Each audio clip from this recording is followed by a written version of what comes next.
Hello दोस्तों, नमस्कार। आइए शुरू करते हैं। तो सबसे पहले कुछ अच्छी खबरें, जिससे क्या है कि आपको भी अच्छा लगेगा। तो बहुत अच्छी खबर है कि BrahMos hits target with pin point accuracy in super compact launch. ठीक है साहब? तो मतलब जो सुपर सोनिक मिसाइल है, जिसमें ब्रह्मोस आता है पूरे वर्ल्ड में, ये 250-300 का तो अपना रेंज था ही। तो अभी बहुत अच्छा एक कल के दिन मतलब 1 तारीख के दिन प्रैक्टिस हुआ, जिसमें ब्रह्मोस का अच्छा खासा मतलब रेंज निकल के आ गया है। तो अभी रेंज तो पूरा क्लियर नहीं है, लेकिन 800 दिखाया जा रहा है, 800 बताया जा रहा है, 800-900 किलोमीटर दूर मार किया है ज़मीन से। ये मतलब अंडमान निकोबार से इसका टेस्टिंग हुआ है आर्मी के द्वारा। और सबसे अच्छी बात है कि इसको ये वही ब्रह्मोस मिसाइल है, जिसने ऑपरेशन सिंदूर में वाट लगा दिया किसका, पाकिस्तान के 9 एयर बेस को उड़ा के। तो यहाँ अभी 800 किलोमीटर का रेंज के साथ इन्होंने टेस्टिंग किया है, जो कि बहुत ही अच्छा है।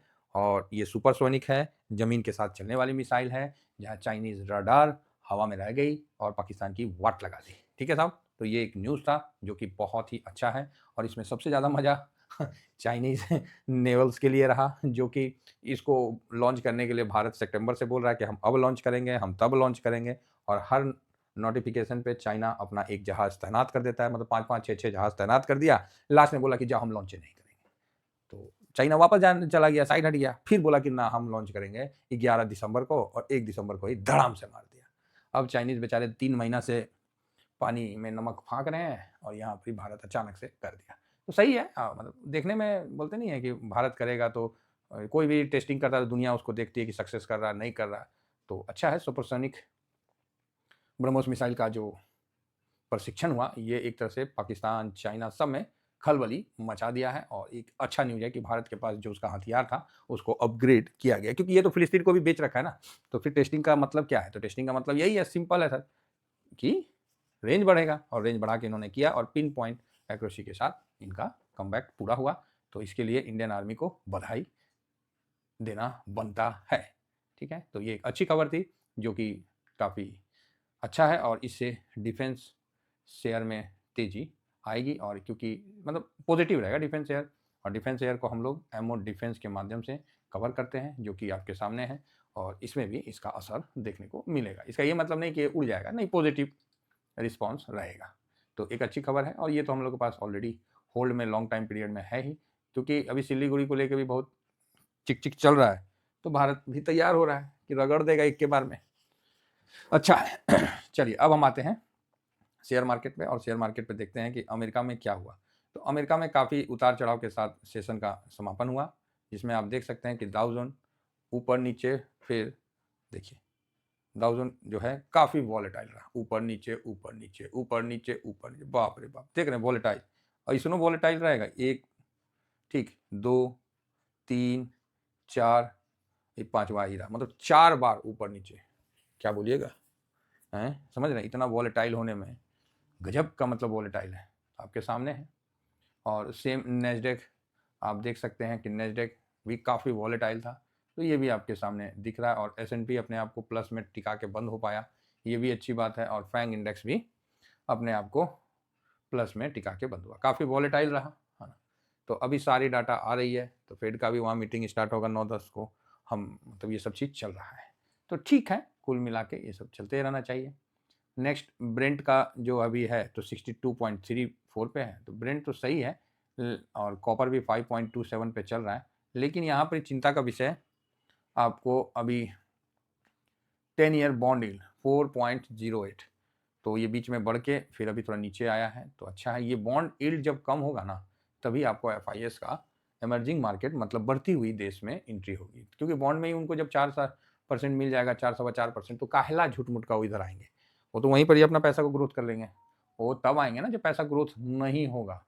तो ये चीज़ है। साथ में अभी थोड़ा सा देखते हैं एडीआर में, तो एडीआर में आपको इन्फोसिस में हल्का सा, और एचडीएफसी, डॉक्टर रेड्डी, ये सब में अच्छा। आईसीआईसी तो ठीक है, एचडीएफसी 1% का तेजी के साथ आपको दिख रहा है, तो ये एक अच्छी बात है ना। तो यहाँ पर ही बाकी अब उनका डाटा, और हम लोग का भी अब एमपीसी का मीटिंग होने वाला है, तो इस पर भी विशेष ध्यान रहेगा कि हम लोग का भी रेट कट के लिए क्या हिसाब किताब चल रहा है। फिलहाल निकई को देख ले, तो निकई भी 350 पॉइंट के तेजी के साथ चल रहा है। और हैंसेंग 20 को भी देखें तो 0.69% तेजी के साथ आगे के लिए बढ़ रहा है। आपके मन में यही क्वेश्चन हो रहा होगा कि सर तो क्या हम लोग का मार्केट नीचे की तरफ बढ़ेगा क्या? तो ऐसा नहीं है ना? ऐसा नहीं है, हमारा भी मार्केट ठीक है, मजबूत है, थोड़ा बहुत तो प्रॉफिट बुकिंग आता रहता है, इसको आपको समझ के चलना है ना? तो ये सब चलता है शेयर मार्केट में। फिलहाल गिफ्ट निफ्टी 200 के पास दिख रहा है। SGX निफ्टी भी देखिए, ये भी 200 के नियर अबाउट दिख रही है, तो ठीक है, कोई प्रॉब्लम नहीं है। और हाँ, रुपया जो है ये काफ़ी मतलब 90 नहीं गया है, लेकिन 90 के पास पहुंच गया है, तो ये एक निगेटिव है। डॉलर इंडेक्स वहीं पर ही अस्थिर है। अब बताइए, FIS आपका इन्वेस्ट करे और आपका रुपये टूट जाए तो उनको भी तो लॉस होता है ना, तो ये भी बात है। तो जब जब रुपया की कमजोरी बढ़ती है तब तक FIS थोड़ा सा पोजीशन निकालते हैं, क्या करेंगे वो भी बेचारे, उनका भी मजबूरी है। तो सेम वही चीज़ आपको दिख रहा है। रही बात सिल्वर में, तो सिल्वर थोड़ा सा मजबूत आपको देखने को मिल रहा है, तो सिल्वर में एक और अच्छा सेशन जाने का उम्मीद है। 59.15 ऐसे सिल्वर का था कितना, तो सिल्वर का एक मिनट, हाँ 57 मतलब 58 पे था तो 59 पे, तो थोड़ा सा प्लस आपको आज सिल्वर का सेशन देखने को मिलेगा। गोल्ड 42.54 अभी चल रहा है, और जो गोल्ड का था तो 42.4245 मतलब $4,254 पे चल रहा है, तो वहीं पर सेम है। तो गोल्ड अस्थिर रहेगा, सिल्वर में थोड़ी तेजी आपको देखने को मिलेगा। ठीक है, अब हम आ जाते हैं अपने डाटा पे कि कल FIS ने क्या किया। कल FIS ने बिकवाली किया है और कैश में इन्होंने 3,642 करोड़ का बिकवाली किया है। इंडेक्स फ्यूचर में देखें तो इंडेक्स फ्यूचर में भी FIS ने बिकवाली किया है, तो इसका भी आपके सामने मैं रखता हूँ। FIS ने अभी के टाइम FIS का पोजीशन 15.91, ये एक साल से ये पोजीशन चेंज नहीं हो रहा है, तो कुछ अच्छाई कुछ कमियां तो ज़रूर है, ये बात तो हम समझते हैं, लेकिन क्या करिएगा, बाहर वालों के लिए अपने घर वालों को कमज़ोर करना ये भी तो समझदारी नहीं है। एक साल का समय लगा, बाहर वाले नाखुश ही रहें, कम से कम घर वाले खुश रहें, उस हिसाब से सरकार चल रही है, तो आपको यहाँ वापस से उसी जगह आता हुआ दिख रहा है। भले एक साल में कोई रिटर्न नहीं बना हो चार्ट के अनुसार, डाटा के अनुसार, लेकिन TBSM वाले ने स्विंग करके वो रिटर्न बनाया है, और हम इस साल के रिटर्न से खुश हैं। 2025 के रिटर्न से हम खुश हैं, क्योंकि हमें अच्छा रिटर्न बना है। प्रो सब कुछ बोल नहीं सकते, बस इतना ही कह देते हैं, क्योंकि कई लोग इसमें फिर वो बोलते नहीं है, वो हो जाएंगे, फंस जाएंगे मतलब कि वो गलत समझ लेंगे, इसीलिए हर चीज़ नहीं बोलते हैं, लेकिन इतना बता देते हैं कि इस साल अच्छा रिटर्न बन के आया है, क्योंकि इस साल वॉलेटाइल सेशन रहा और बढ़िया रिटर्न बना है।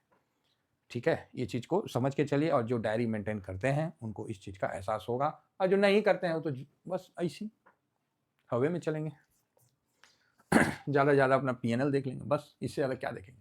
लेकिन जब आप डायरी मेंटेन करिएगा तो आपको हर चीज़ दिखेगा कि आप SIP कितना करते हैं, आपका प्रॉफिट कितना है, आपने कितना नहीं SIP किया।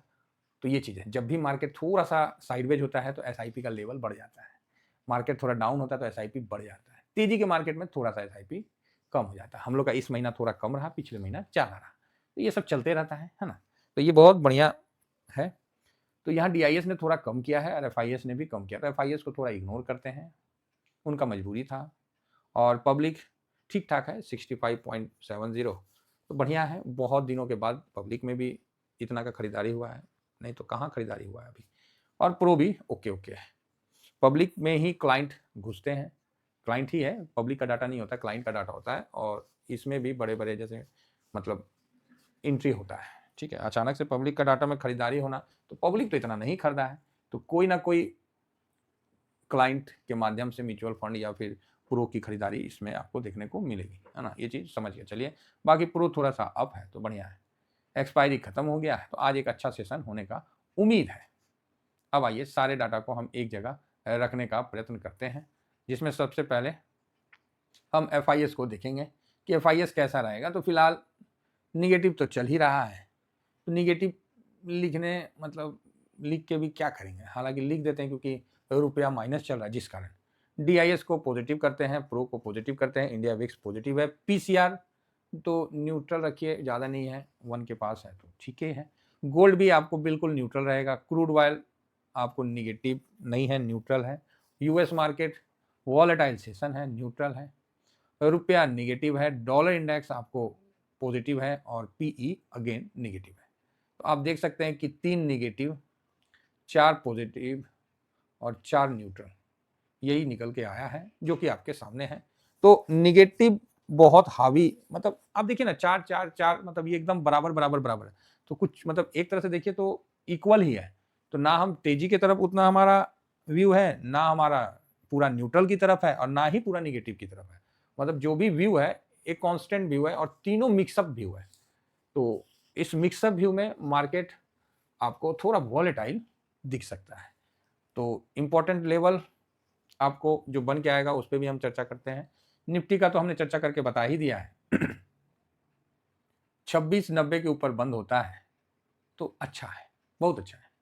और नहीं तो फिर 25950 इंपॉर्टेंट सपोर्ट, उससे नीचे 25790, ये आप दो सपोर्ट देख सकते हो नीचे की तरफ। इसके नीचे जाने से आप अपना पोजीशन कम कर सकते हो, क्लोजिंग होता है तो, है ना। 1-2% हमेशा आप सोचिए कि आपका नहीं है, वो मार्केट का है। अगर 10% दे रहा है तो 2% मार्केट ले लेता है तो कोई उसमें गलत नहीं है। हाँ, ये है कि 5% में 2% लेता है तो आपको थोड़ा तकलीफ होता है। अगर 3% में 2% लेता है तब आपको और लगता है कि खाया पिया कुछ नहीं, गिलास थोड़ा बारह ना। ऐसा ही चलता है मार्केट। हाँ, कभी कल क्या होता है कि इक्वल इक्वल में भी मार्केट से थोड़ा सा पोजीशन कम कर लेना चाहिए। मान लीजिए आपका 50K का लॉट है, सपोज करिए, तो इसमें क्या है कि आपको लगा कि नहीं 950 से नीचे क्लोजिंग देने वाला है, तो आप 25K फ्री कर लीजिए कैश, सिंपल। अगर नीचे आ गया 5% फिर डाल दीजिएगा यही कैश, ऊपर चला गया तो फिर डाल दीजिएगा, सिंपल है साहब, है ना। तो ये चीज़ आप समझ के चल सकते हैं। ट्रेड लेने में शर्माना नहीं है और इसमें कोनो वो नहीं, गुनाह नहीं, आपका है, आपका पोर्टफोलियो है, आप उसको मैनेज करके चलना है। और ठीक है, चलिए, आशा करता हूँ कि व्यू आप लोग समझ गए होंगे। फिलहाल इतना ही कहकर अपनी वाणी को विराम देता हूँ। विराम देने से पहले आपको ये बता देता हूँ कि ये मेरा फ़ोन नंबर है। फ़ोन नंबर इसलिए लिखना पड़ता है कि लोगों को पता नहीं। फ़ोन नंबर 7501615679, ये मेरा फ़ोन नंबर है। तो आप इसमें पोर्टफोलियो का एजुकेशन, आप फेस पैक का ऑर्डर और जो भी टेलीग्राम में आपको नहीं ज्वाइन हो पाए, चाहे किसी प्रकार की कोई समस्या है, तो उसके लिए आप इसमें व्हाट्सअप कर सकते हैं। तो ये मेरा फेस पैक का सब है, तो आप इसको ऑर्डर करके मंगवा सकते हैं। आपको ऑर्डर करने का सिंपल है, जो प्रोसीजर है, आप इसमें पेमेंट कर दीजिए स्क्रीनशॉट। 2 मंगवाइएगा तो आपको डिलीवरी फ्री होगा, 1 मंगवाइएगा तो आपको डिलीवरी लगेगा, ठीक है। तो आप इसको आराम से पेमेंट करके अपना ले सकते हैं, ठीक है। चलिए, इतना ही कहकर अपनी वाणी को विराम देता हूँ। Thank you very much. जय हिंद, जय भारत।